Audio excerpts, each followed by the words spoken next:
మళ్ళీ బండి సంజయ్ గారు మళ్ళీ ఏదో కొత్తదే పట్టుకొని వచ్చింది కదా.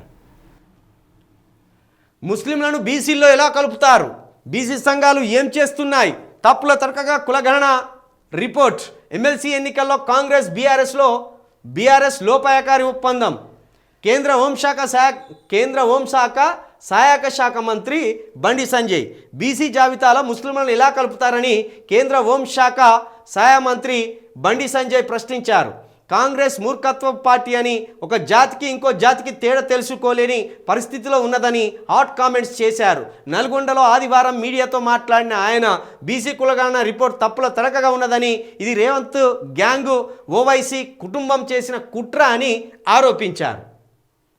ముస్లింలను బీసీలో ఎలా కలుపుతారు అని బండి సంజయ్ అంటాను. మరి పటేళ్లను బీసీల్లో ఎట్లా కలిపిళ్ళు, గట్లనే కలిపిలేదు. ఇప్పుడు మీరు పటేల్ వర్గం, పటేళ్లను బీసీలో కలిపిళ్ళు తెలంగాణలో కూడా. మరి అది ఆర్థిక కారణాలతోట సామాజిక కారణాలతోట తెలియదు, కానీ పటేల్ వ్యవస్థ పటేళ్ళని తీసుకొచ్చి బీసీలో కలిపిళ్ళు. పటేళ్ళని తీసుకొచ్చి బీసీలో ఎట్లా కలిపిల్లో, ముస్లింలో ఉన్న కొంతమందిని తీసుకొచ్చి కూడా గట్లనే బీసీలో కలిపింది.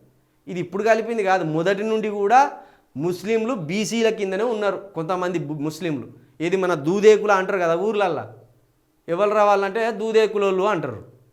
దూదేకులోళ్ళను బీసీల కింద కలిపిండ్లు. ఈ దూదేకులోళ్ళు పూర్వమేం వీళ్ళు ముస్లింలు కాదు, వీళ్ళేం ఆఫ్ఘనిస్తాన్ నుండో ఇరాక్ నుండో ఇరాన్ నుండో వచ్చిన వాళ్ళు కాదు. వీళ్ళు ఇక్కడ పుట్టిన వాళ్ళే. అప్పుడు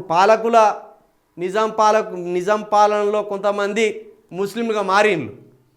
అది ఇష్టపూర్వకంగా మారిలా కష్టపూర్వకంగా మారిలా తర్వాత ముచ్చట. కొంతమంది ఇక్కడ దళితులు ఉన్నారు, క్రిస్టియన్స్ ఉన్నారు. వాళ్ళు ఏం ఇజ్రాయెల్ దేశం నుండి వచ్చిందా, అమెరికా నుండి వచ్చిందా? ఇక్కడ ఉన్నోళ్ళే విశ్వాసాల దృష్ట్యానో సామాజిక పరిస్థితుల దృష్ట్యానో కొందరు క్రిస్టియన్స్గా మారిండ్రు. అంత మాత్రాన వాళ్ళు దళితుల్లో ఉండారా? ఉంటారు, ఎస్సీల్లోనే ఉంటారు వాళ్ళు. కాబట్టి ముస్లింలను బీసీలో ఎలా కలుపుతారంటే బీసీలే ముస్లింలుగా మారిండ్లు, అంతేగాని ముస్లింలను బీసీలో కలపలే.